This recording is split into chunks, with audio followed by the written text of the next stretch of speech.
સમાચાર ભરૂચથી જ્યાં આદિવાસી સમાજમાં જોરદાર રોષ જોવા મળી રહ્યો છે। હકીકતમાં સોશિયલ મીડિયા પર કેટલીક ટિપ્પણી કરવામાં આવી હતી, જેના વિરોધમાં આદિવાસી સમાજના યુવાનો એકઠા થયા અને કલેક્ટર કચેરી પહોંચ્યા હતા। મોટી સંખ્યામાં ઝઘડિયામાં યુવાનો પહોંચ્યા અને વિરોધ દર્શાવ્યો હતો। સોશિયલ મીડિયામાં અભદ્ર ટિપ્પણી કરનારને ઝડપવામાં આવે તેવી માંગ કરવામાં આવી। લગ્નમાં હેલિકોપ્ટર મુદ્દે બીભત્સ કોમેન્ટ કરવામાં આવી હતી, જેના કારણે આદિવાસી સમાજના લોકો નારાજ થયા। આદિવાસીઓ તીર કામઠા સાથે કલેક્ટર કચેરી પહોંચ્યા હતા અને દેખાવ કર્યા હતા।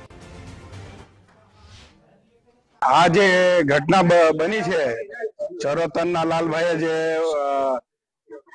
સોશિયલ મીડિયામાં જે લખીને જે મા બેન વિશે લખ્યું છે, તો એ અમારા સમાજ માટે એકદમ કલંકરૂપ છે ને આવા તત્વોને કદી બી ચલવી નહીં લેવાય। આ લોકોને આવેદન નહીં પણ આ લોકોને એફઆઈઆર કરીને જેલમાં પૂરી દેવાડવા જોઈએ ને આ સરકારોએ જે અમારા સમાજને એ માનવી તરીકે પણ નથી ગણતા અને અમારા સમાજ વિશે, અમારી મા બેટીઓ વિશે જે આવી શબ્દ બોલવામાં આવે છે, તો અમારો સમાજ આ વસ્તુ કદી બી ચલવી નહીં લઈ। જય આદિવાસી, જય જોહાર। હાલમાં અમારા આદિવાસી સમાજ જે આગળ વધી રહ્યો છે, જેને લઈને અમારા સમાજમાંથી એક ભાઈને ત્યાં લગ્ન પ્રસંગમાં હેલિકોપ્ટર આવ્યું, તો અમુક એવા તત્વોને એવું જજરી આવ્યું કેમ અમારા આદિવાસી સમાજ આગળ વધે તે તમને દેખાતું નથી? તમે પોતે પણ હેલિકોપ્ટર લાવો, વિમાન લાવો, અમે ક્યાં તમારે એ કરીએ છીએ? ભાઈ પોતે પોતાની રીતે લાવી શકે।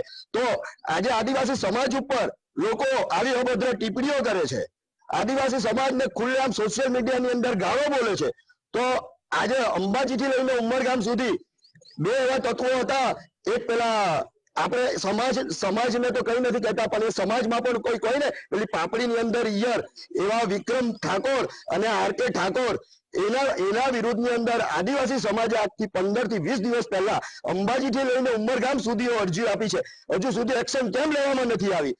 એટલે એ લોકો ઉપર પણ જો એક્શન ન લેવામાં આવશે તો 20 દિવસ પછી આ આદિવાસીઓનો ટોળો એ લોકોના ગામે જઈ અને પોલીસ સ્ટેશનનો ઘેરાવો કરશે।